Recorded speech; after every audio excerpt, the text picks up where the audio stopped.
Frozen shoulder గురించి మీతో మాట్లాడాలి అని అనుకుంటున్నాను సార్. ఫ్రోజన్ షోల్డర్ వల్ల పాపం వాళ్ళ దైనందిక జీవితంలో వాళ్ళ రోజువారీ యాక్టివిటీస్ కనీసం ఒక షర్ట్ వేసుకోవడమో లేకపోతే బ్లౌజ్ వేసుకోవడమో కనీసం బ్రష్ చేసుకోవడం ఈ లెవెల్కి మించి చెయ్యి పైకి రాకపోవడం, పైకి ఎత్తకపోవడం, వంట చేయలేకపోవడం కంప్లీట్గా because of the frozen shoulder. అది చాలా చిన్నగా అనుకున్నప్పటికీ కూడా they have to depend on another person for the daily activities as well, which is very much pathetic. అవును. సో ఫ్రోజన్ షోల్డర్ అనేది చాలా కామన్గా వస్తూ ఉంటుందండి. ఈ ప్రాబ్లం అనేది చాలా మందిలో చూస్తూ ఉంటాం. ఆడవాళ్ళు కానీ మగవాళ్ళు కానీ దాదాపు 35-40 ఏళ్ల వయసు నుంచి 80-90 ఏళ్ల వయసుల వరకు కూడా ఈ ఫ్రోజన్ షోల్డర్ చూస్తూ ఉంటాము. ఈ ఫ్రోజన్ షోల్డర్ అంటే ఏంటి? మొదటగా మన భుజం ఏదైతే ఉంటుందో ఇది బాడీలో అత్యంత మూవ్మెంట్ ఇవ్వగలిగే ఒక జాయింట్ అన్నమాట. సో మనము ముందు నుంచి పైదాకా, పక్క నుంచి పైదాకా, వెనక్కి, లోపలికి, బయటకి అన్ని రకాల మూమెంట్స్ ఇవ్వగలిగే రేంజ్ ఆఫ్ మోషన్ మన భుజానికి ఉంది. ఇటువంటి జాయింట్ మన శరీరంలో ఇంకొకటి లేదు.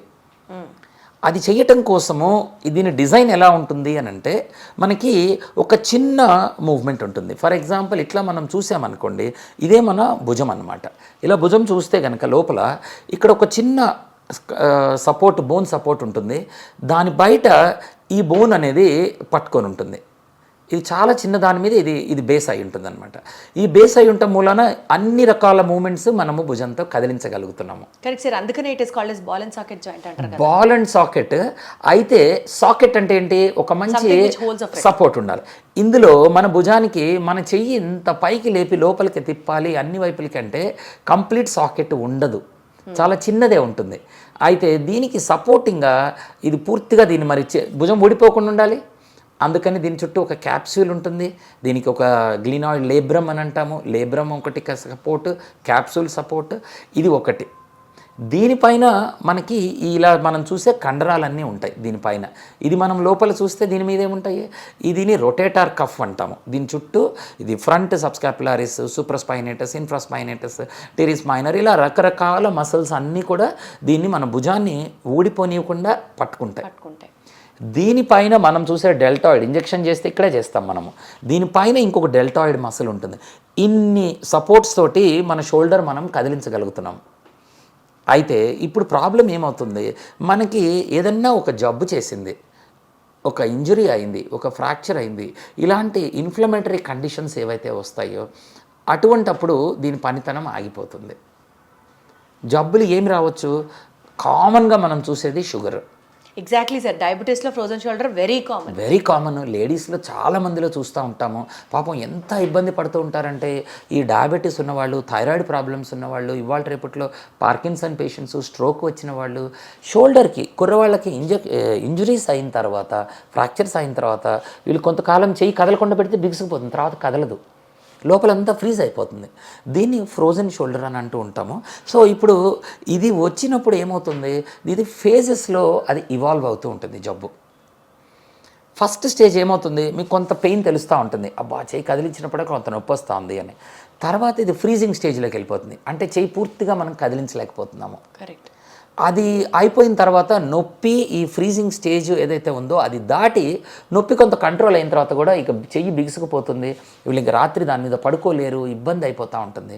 అయితే కొంతకాలానికి నొప్పి తగ్గిపోతుంది, కానీ చెయ్యి కదలదు, ఇంకా బిగుసుకుపోతుంది. ఇది తర్వాత ఈ స్టేజ్ దాదాపు చాలామందికి 6 నెలల నుంచి 2 ఏళ్ళ దాకా వెళ్ళిపోతుంది. దీన్ని ట్రీట్ చేయకుండా ఉంటే ఏమవుతుంది?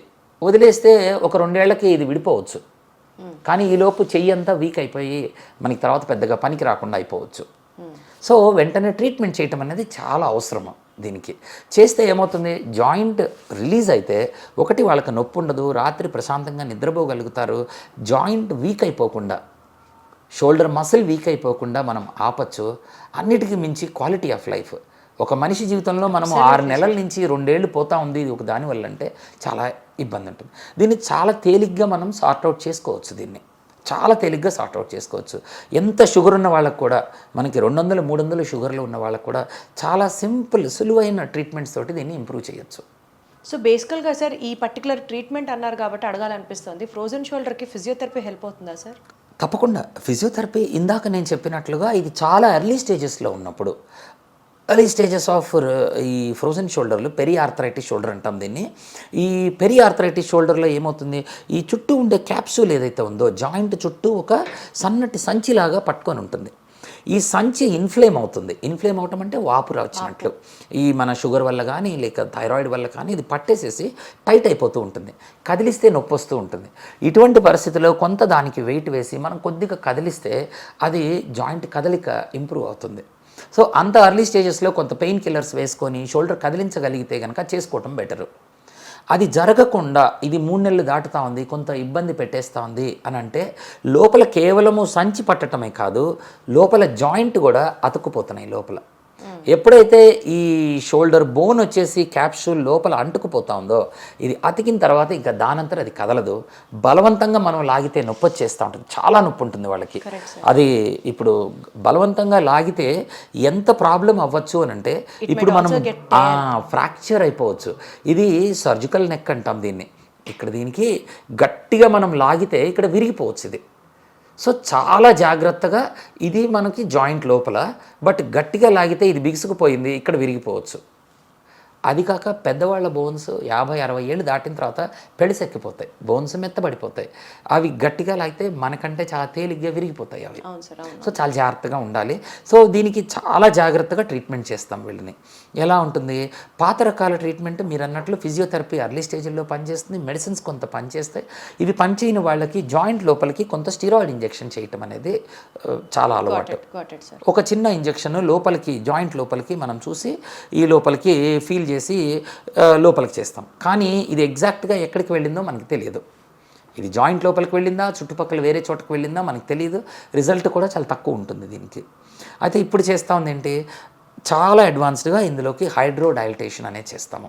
లోపలికి జాయింట్ లోపలికి ఒక సూది వేసి ఆ సూదిని ఎక్స్రే ద్వారా చూసుకొని చాలా జాగ్రత్తగా లోపలికి పంపించి లోపలికి ఫ్లూయిడ్ ఇంజెక్ట్ చేస్తే స్లోగా ఇందాక మనం అనుకున్నట్లు బిగుసుకుపోయిన క్యాప్సూల్ని నిదానంగా బెలూన్ లాగా ఇన్ఫ్లేట్ చేసుకొని అప్పుడు దీన్ని కదిలించడం జరుగుతుంది.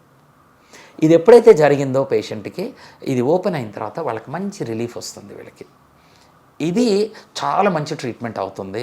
అండ్ సక్సెస్ రేట్ వచ్చేసి 80-90% పైన సక్సెస్ రేట్ వచ్చేస్తుంది. స్పాట్ అప్పటికప్పుడు మనం చేసిన తర్వాత పేషెంట్ ఆన్ టేబుల్ వాళ్ళు రిలీవ్ అయిపోతారు.